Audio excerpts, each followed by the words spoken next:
is Bones from Running Bear Mercenaries, and this is a review on the L86 A2 LSW.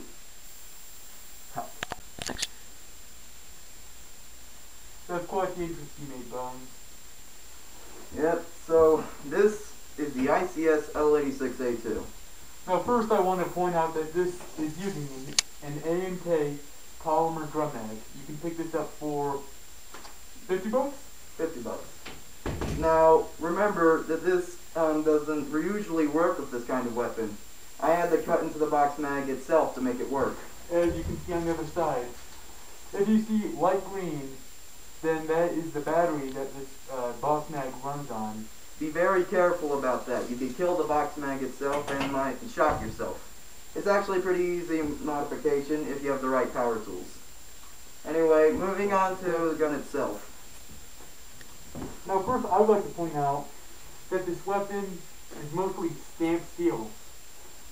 From the handle grip, both of the lower and upper receiver, the barrel, the bipod majigger, the bipod is made out of iron, but we'll get into that later. Now the plastic and rubber parts would be these. The hand grip is plastic. The pistol grip, plastic. The back support grip, plastic.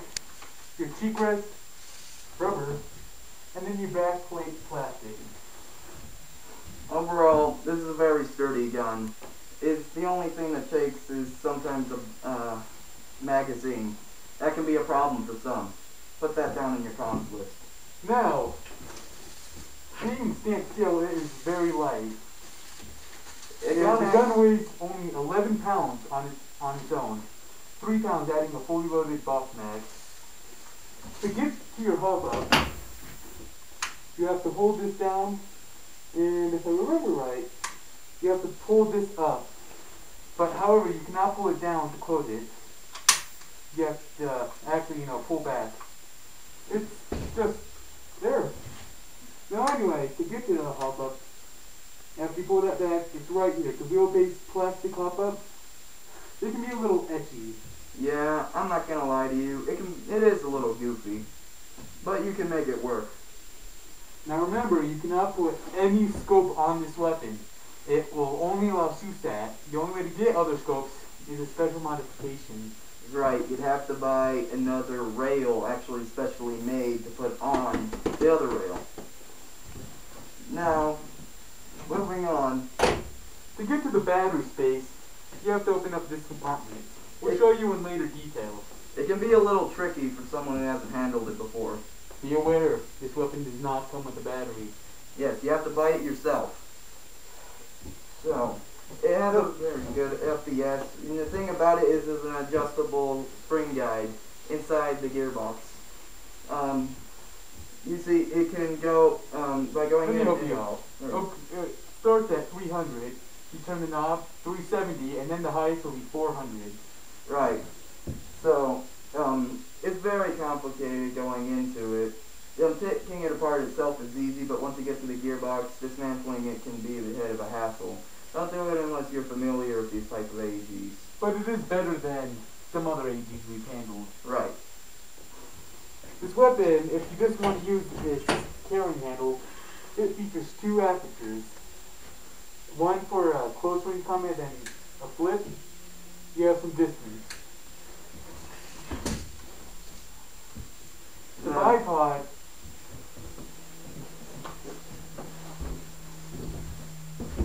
bipod has 3 positions. It's already at the highest at 3 points. To close it, you just press this.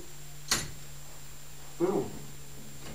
Spring First, second, third. Be aware, the flesh hider may be metal, but it does not come off. No. Unless you want to pry it off. So that means no silencers, no tracers, no nothing like that. Exactly. Now you can adjust the front sight for windage and really just windage. But it's useless because it's an airsoft AV. Mind turning it, Bones? Yeah. No, turning it. Oh. the gun. Thank you. Now, this offers 3, yes, 3, that was 2, now this is 3 swing points. You have one in the front, which you can unscrew and put on this side over here. Then you have another on this side, and then one on this side. This also, might I add, offers a shoulder rest. It can be a little uncomfortable, but nothing you can't handle.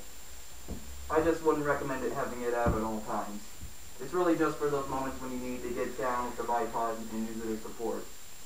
This gun comes with a 610mm barrel.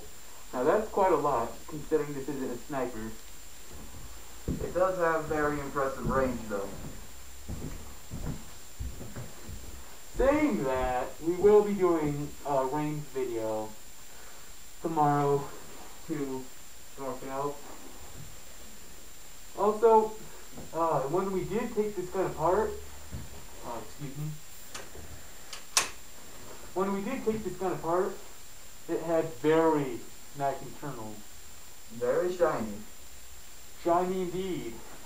But the quality, you have great shimming, might I add. You might want to replace your hop-up unit and hop-up bucking. Might need a new nub as well. But the gears, some of them were very good, but some of them were, it looked like that they pulled it out of the crap bin, so you might need to change them up. The motor is top-notch. It uses an ICS Turbo 3000 motor, which is a lot better than Echo 1 weapons, which use the Echo 1 super high torque motor, when it's just a SEMA motor with a sticker on it. Right. What more can be said about the gun? Well, from my personal experience, as a support weapon, it's not too heavy. And, well, we already covered that, but it can't really wear you down. And, well, it's really good for all the, just carrying it around and everything. It just, all can I say is that I love this gun. It doesn't wear me down, and in my personal experience, it has very good performance. Yes, this has been a review from Running Bear Mercenaries. This is Smiley and Bones. Taking it to you, old school.